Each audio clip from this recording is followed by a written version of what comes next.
కారం రంగు రుచితో ఉంటుంది. ఆచి మిరపపొడి అదరగొట్టే కారం రంగు రుచి. గోదావరి జిల్లాలో ఆక్వా రంగంపై ట్రంప్ ఎఫెక్ట్ ఉంది. ఇటీవలే 25%, ఇప్పుడు 50%కి చేరిన సుంకాలతో ఆక్వా రంగం సంక్షోభంలోకి వెళుతుందని ఆందోళన చెందుతున్నారు రైతులు. పశ్చిమ గోదావరి జిల్లాలో 3 లక్షల ఎకరాల్లో రొయ్యల సాగు చేస్తూ అలాగే 20,000 కోట్ల వార్షిక టర్నోవర్ ఉంటుంది. ఇప్పుడు 50% పన్నులతో ఎక్స్పోర్ట్ ప్రశ్నార్థకమే అయ్యేటట్టుంది. ప్రభుత్వం ఆక్వా రైతుల్ని ఎలా ఆదుకుంటుందనేదే ఇప్పుడు పెద్ద చర్చగా మారింది. ప్రస్తుతం ఇదే అంశానికి సంబంధించి మనకి పూర్తి వివరాలు అందించడానికి మా ప్రతినిధి రవి సిద్ధంగా ఉన్నారు. రవి, రొయ్య మేసం మెలేస్తుంది, కానీ ఇది పండించే రైతు పరిస్థితి ఏంటి? ఇప్పుడు వరుసగా అమెరికా అధ్యక్షుడు ట్రంప్ పన్నులు పెంచుకుంటూ పోతాం, 25% నుంచి 50% వరకు కూడా పెంచడంతో ఒక ఆక్వా రాజధాని భీమవరం ప్రాంతం మొత్తం కూడా కలకలం రేగింది. రైతులందరూ కూడా ఆందోళన వ్యక్తం చేస్తున్నారు, ఆవేదన వ్యక్తం చేస్తున్నారు. ఈ ప్రభావం అసలు రైతాంగం మీద ఎలా ఉంటుంది? ఈ పన్నుల ఎఫెక్ట్ను అసలు తట్టుకునే పరిస్థితిలో రైతులు ఉన్నారా? ఏ మేరకు ప్రభావం చూపిస్తుంది? మనతో మాట్లాడేందుకు రైతులు ఉన్నారు. సార్ చెప్పండి, గతంలో చూసాం చాలా సంక్షోభాలను ఆక్వా రైతు ఎదుర్కొన్నారు. కొన్ని సందర్భంలో క్రాప్ హాలిడేకి కూడా వెళ్తామని చెప్పారు. ఇప్పుడు చూస్తుంటే పన్నులు విపరీతంగా పెరిగిపోతూ ఉన్నాయి. దీన్ని ఆక్వా రైతాంగం ఎలా చూస్తుంది? ఇది ఆక్వా రైతాంగానికి పెను సంక్షోభం అని చెప్పాలి. ట్రంప్ 25% వేసినప్పుడు రైతు కోలుకోని పరిస్థితికి వచ్చారు.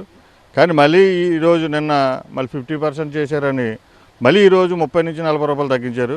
టోటల్గా 80 నుంచి 100 రూపాయల రేటు తగ్గించే పరిస్థితి వచ్చేసింది. రైతు పెట్టుబడి పెట్టేసి మొత్తం కల్చర్ అదే ముందే తెలుసుంటే స్టాకింగ్ చేయకుండా క్రాప్ హాలిడేకి వెళ్ళిపోదురు. ఇప్పుడు క్రాప్ రన్నింగ్లో ఉండగా ఈ రేట్లు తగ్గించడం వల్ల రైతు కుదలయ్యే పరిస్థితి వచ్చింది. మనకి ఈ ఏరియాలో ఇప్పుడు ఏ ప్లాంట్కి ఫోన్ చేసినా మేము ఆలోచించి చెప్తాం, ఇప్పుడప్పుడే పెట్టాం అన్న పరిస్థితి వచ్చింది. గతంలో కూడా ట్రంప్ ట్యాక్స్ పెట్టినప్పుడు ప్రాసెసింగ్ ప్లాంట్లు బ్రయర్లు కలిసి విపరీతంగా తగ్గించేశారు. మార్కెట్ తగ్గించిన తర్వాత ట్రంప్ వెనక్కి వెళ్ళి 10%కి వచ్చారు. కానీ ఈ లోపల 20 రోజులు 25 రోజులు శుభ్రంగా 100 నుంచి 70 రూపాయలు తగ్గించి కొనుక్కున్నారు. ఆ డబ్బులన్నీ ప్రాసెసింగ్ ప్లాంట్లకు 100,000 కోట్ల రైతుల డబ్బులు మిగిలినాయి. మళ్ళీ ఈ సిచ్యువేషన్ కూడా అదే పరిస్థితి జరిగేటట్టు కనబడుతుంది.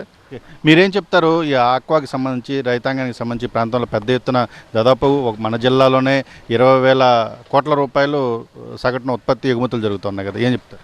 ఏదైతే ప్రాసెసింగ్ యూనిట్లలో ఉన్నారో వాళ్ళు ఎక్స్పర్ట్స్ కలిసి చిన్న విషయాన్ని పెద్దదిగా చేసుకుని దోసేసే కార్యక్రమం ఉన్నారు. దీనికి తీవ్రంగా బలైపోయేది రైతు.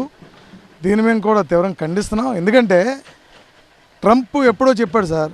ట్రంప్ చెప్పిన తర్వాత వీళ్ళు చేసే పని అంటే అక్కడ కనీసం సంతకాలు అవ్వకుండానే ఇక్కడ వ్యవహారం జరుగుతున్నటువంటి పరిస్థితి. అదిగో పులంటే ఇదిగో మేక అనే విషయాన్ని మనం చూస్తున్నాం. కేవలం ఇది ఆయన అడ్డెట్టుకుని ఇక్కడ ప్రాసెసింగ్ యూనిట్ వాళ్ళు చేసేటువంటి పరిస్థితి. ఆఫ్టర్ ఆల్ 30-40% అమెరికాకి వెళ్తుందండి. అమెరికా ప్రెసిడెంట్ కూడా పిచ్చోడి చేతిలో రాయిలో ఉన్నాడు పరిస్థితి. తను చేసే పరిస్థితి ఎలా ఉందంటే ఆ సొంత పార్టీలో ఉన్నటువంటి వాళ్ళే జర్నలిస్ట్కి తీవ్రంగా వ్యతిరేకించాడు. అయినా ఆయనకు మారట్లా. మాట్లాడితే ఏదో 25 అంటాడు, 50 అంటాడు, 100 అంటాడు. ఏంటిదంతా? అసలు ఆయన పిచ్చెక్కిపోయింది అనుకున్నాం ఈ మధ్య 2సారి వచ్చిన తర్వాత. దాన్ని అదునుగా తీసుకుని వీళ్ళ కేవలం మిగిలిన 70% ఇతర దేశాలకు వెళ్ళే దాన్ని కూడా మోసం చేసే రైతులని మరి తీవ్రంగా నష్టపరిచే కార్యక్రమంలో ఉన్నారు, దోచుకున్నారు. ఇది ఖచ్చితంగా ఆక్వా రైతు మీద అయితే చాలా పెద్ద పెను ప్రమాదం అయితే పొంచి ఉందని చెప్పుకోవచ్చు.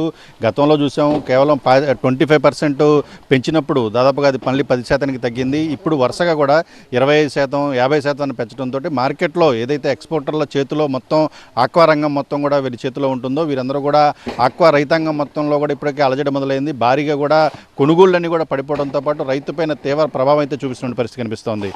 దుర్గాతో రవి, TV9 వీరవాసరం నుంచి.